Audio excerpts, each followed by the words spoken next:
Hi, this video is about identity politics and the failure of non-revolutionary theory. And one of the frustrations of being someone who believes that we need a revolution in terms of politics, economics, the way people work, and to move away from capitalism is for like 20 years now observing the world of the radical left that is supposed to be working for revolution and seeing that it has abandoned revolutionary theory pretty much altogether, except for specific places, areas, and has embraced this notion of identity politics so much that the language of revolution has been stripped away from it, and everything has to be reinterpreted through the words of identity politics. The problem is identity politics is inherently anti-revolutionary. You can never get to revolutionary theory by talking about, the black people this, the gay people that, the lesbians that, the people who want to have sex with their dog this. And I'm just throwing that out to just show how ridiculous it is. Kind of lesson that I had to learn is going back to the first the second Bush's inauguration. I was one of thousands of people in D.C. protesting again. That's why he didn't have an inauguration parade, because it was basically shut down by just people, protesting it. Anyways, there, and there were these signs about how Bush is bringing in this racist regime, this racist government, and it kind of makes me wonder because you're talking about someone who's there to serve interest in the capitalistic class. What does that have to do with race? Is with Bush's government, when they were setting things up and plotting wars for aggression and all that stuff, does someone think that they were honestly like sitting around thinking or saying to each other, we have to go after the black people because we hate them, because we're white supremacists and we have to push the white supremacy agenda? Was that really what they were thinking? Do you seriously believe that? Because as someone who comes from an anti-capitalistic perspective or socialist perspective, what they were thinking, to boil it all down to, is how do we extract more surplus value from the working class? If you understand class conflict, then that's going to move you towards a revolutionary theory. If you don't, you're going to meander around in the wilderness of nothing. And if we look at the history of briefly of black people in the United States, from slavery through Jim Crow to the civil rights era to today, we get this question: why do we have today more black people in prison than there were slaves? The Civil War. And does race theory, the theory that black people are in the place where they are because of racism, does that really answer the question? Um, why is it that you went from slavery to civil war, some supposed revolution, and you ended up, in the era of Jim Crow, which maintained the property relationships and capitalism, and the idea that these people are working for capitalists, essentially owners of the means of production, and getting very little, having their surplus value extracted under slavery, under Jim Crow. Then you go through the civil rights era, which you think would create some type of revolution, and instead you have all these black people in prison being used by corporations, extracting surplus value. Does it does that get through that the issue is not actually racism? Racism is merely the social excuse, the language that the exploitation takes place in. But what's really going down underneath all of this is extracting surplus value from people, using them for their labor. And furthermore, does anyone really believe that CEOs of corporations who are profiting from prison labor care if they're profiting off of the labor of a black person or a white person? No, they are profiting off of the labor of poor people as part of class warfare. So why is it? And I support the Green Party, but this is the situation that we're in. When the Green Party rightfully comes out against this and puts forth an agenda which, in part, would, really attack and go after the prison industrial complex, it has to be condemned because it's racist, not because it's exploitation. And the problem with that is because as there are so many black people, they're being exploited. There are lots of white people, people of other races, and saying that the problem with it is that it's racist. That's stupid. Because what if you had a proportionally correct number of black people and white people, people of other races in prison? Would it suddenly be okay if you only had 13% of prisoners black who had their surplus, you know, value, extracted from them? That's kind of the implication. And I don't blame the Green Party for this. I blame this world that we're living in where the working class has had the language and terms needed to understand their reality taken away from them because of decades and decades of propaganda under the guise of anti-communism, which is really under the guise of anti-revolution. Because talking about identity politics and racism does not threaten the ruling class, which is why everyone is allowed to talk about it, ad infinitum, whereas talking about property relationships, and extracting surplus value, that's the extreme taboo because that actually threatens the way things are. And I think black people, if you really want to work on social change, look over the history. Why is it that things haven't seemed to really change from these different eras? You get rid of slavery, still in the same situation, sort of. You go to the civil rights movement, you're still kind of in the same situation because you're making some modifications to the surface level of things, but at no point did these errors actually attack the problem, which is how capitalism extracts surplus value from people and class warfare. Black people are better off today than in the era of slavery for the same reason as other people are better off. It's because technology has improved and there's something called oil. And oil has fueled this whole industrial change. And due to labor movements of the working class, like trade unionism and so forth, and then only going up through the New Deal and those concessions, that has trickled down wealth from the ruling class to the people at the bottom. So it's because of oil and that type of social movement where black people and everyone else are better today. But the point of this is that if you really want social change, we have to look at the terms being used. Is calling everything racist really getting you anywhere? And when it comes specifically to the prison industrial complex, when it comes to issues around police brutality, police going into poor neighborhoods, poor areas, and harassing people and attacking people and coming up with all sorts of bullshit to arrest people. Who knows how many people are in jail because the cops just made it up. When it comes to the war on drugs, which is an excuse to incarcerate people, is race theory, is saying this is going on because some other group is racist or some other people are racist or because of white supremacy. Is that really leading to anything? Some things about the prison industrial complex and the drug war and all that is, if you want to understand reality, first thing what has to be understood is that people in jail are working so corporations can extract surplus value. That's it. They're not there because people hate black people. They're not there because that has nothing to do with it. I can assure everyone out there, I don't as much as I can, if there was no economic advantage to incarcerating all those black people in prison, they wouldn't be in prison. If corporations did not have a way to benefit from it, it wouldn't be happening.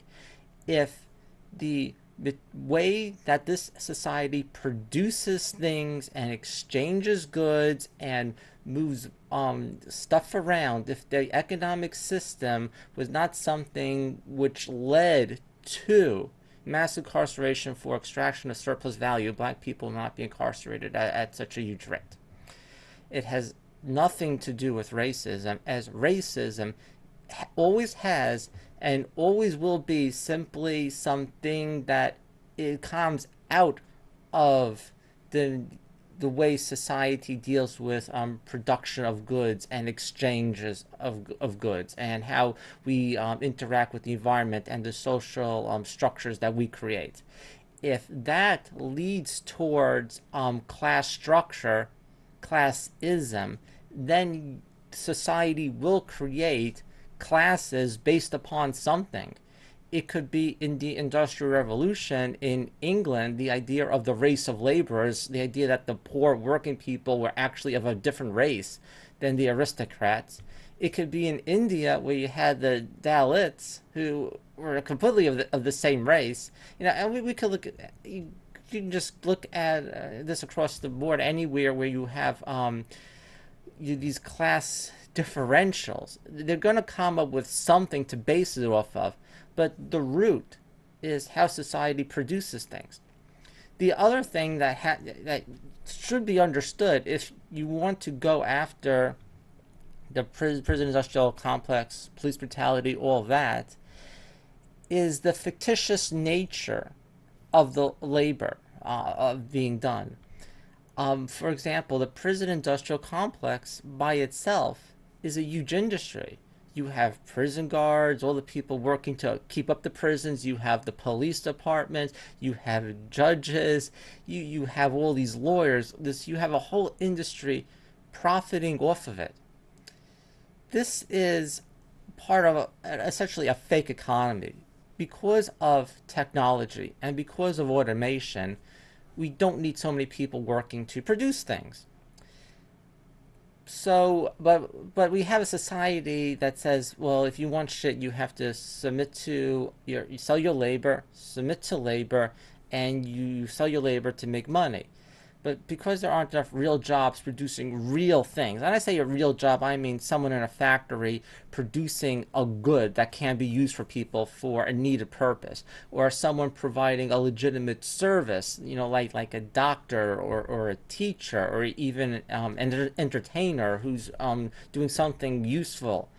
But we don't need all those jobs, so society is running around creating jobs that don't need to exist in order to have this game continuing on. Now, interestingly, from a Marxist perspective, you have this. This is still extracting surplus value. The fact that someone is doing a job that has no social or technological need doesn't change the fact that it's a mechanism or tool for money to be filtered away from the working class, away from the people who actually produce this stuff, and to those in the 1% at the very, very top. However, if we step back into reality, referencing the physical world, these jobs don't need to exist.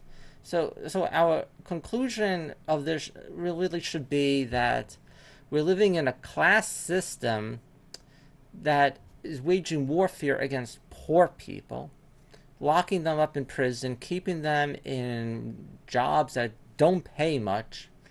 But furthermore, the economy is totally fake anyway, because these jobs don't need to exist. If the way out of this has to be some type of revolution.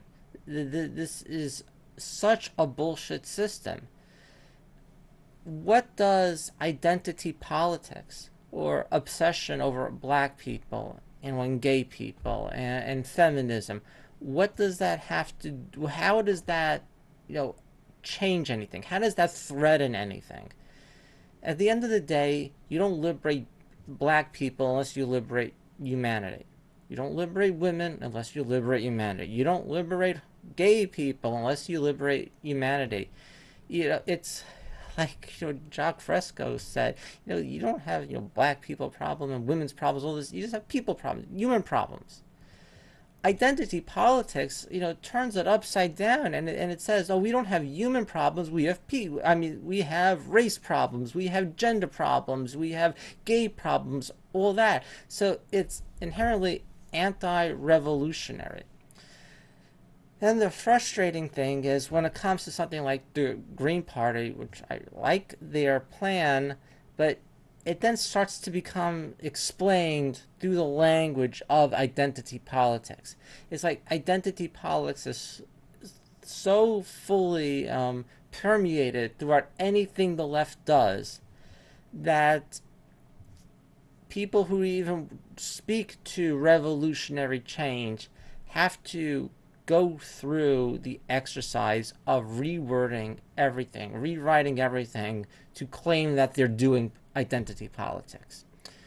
Unless someone is just blatantly out there saying, I'm a socialist, I'm an anarchist, you really don't even see this at all. Everyone has to pander to identity politics.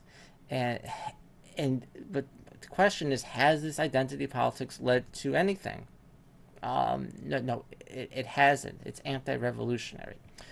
So I'm going to go talk about the Zeitgeist movement, and one of the more annoying criticisms of TZM, the one that I can't stand, and it makes you want to just throttle people, is they complain, well, the Zeitgeist movement isn't actually doing anything. Okay, you need to have some type of revolutionary theory. The idea that you just get the masses excited and rivaled up and tell them to go out and, become activists and make change happen without a revolutionary theory, I mean, where is that going to go? If you look at this, something like Black Lives Matter, that's what happens when you just have activists go out without revolutionary theory. They're going off in weird places. They're not actually addressing the problem. When you have groups such as the Zeitgeist movement work to educate people in terms of a true, positive, needed, revolutionary place to go, then maybe people will start moving in that revolutionary direction. I don't think the Zeitgeist movement claims that, it itself is going to enact the revolution exactly, but people need to develop theory within activism within the left, because the left doesn't have revolutionary theory except for very old and somewhat archaic, sorry to say it, socialist and socialistic theory and anarchism, and these things are terribly outdated. Especially socialist theory, where you still have the socialists talking about how the labor unions are going to enact the revolution. In the meantime, the labor union is supposed to be people working at McDonald's, and prison guards are jobs that shouldn't even exist. 150 years ago, the working class in the industrialized world had, really the first world nations, had a lot of power because they were producing the shit. They're not producing shit anymore. There is no great power from that. So we have what the Zeitgeist movement has done is, I mean, yeah, whether it realizes it or not, or people in it realize it or not, yes, there's ideas from technocracy or ideas from socialism that has filtered through it, but it's not just simply reworded in a way that makes sense to people living in the 21st century. It's updated for the 21st century. It's something that makes sense. If we go to the Green Party agenda, when they're talking about a New Deal type program to green the economy, that's not coming out and being as revolutionary, say, as the Zeitgeist movement, but it's moving in that revolutionary direction. And the Green Party agenda is blatantly anti-capitalistic, or at the very least, it's saying capitalism is not going to solve all our problems. We need something else, at least in it. But at least the Green Party is putting up something that you can say that this can incrementally go in the direction of revolutionary change. If you get a program like that, and the next thing you know, move it forward and say we want a living, just give everyone money whether they work or not. The guaranteed basic income. That could be a step after, because if you the choice other than the incremental move towards revolution is what? Some type of violent revolution that's not going to work? Neo feudalism? Uh, so that's the frustration of identity politics. It's a total dead end. And when I hope this makes sense to people. I hope I didn't bore anyone. Okay, that's it. Bye.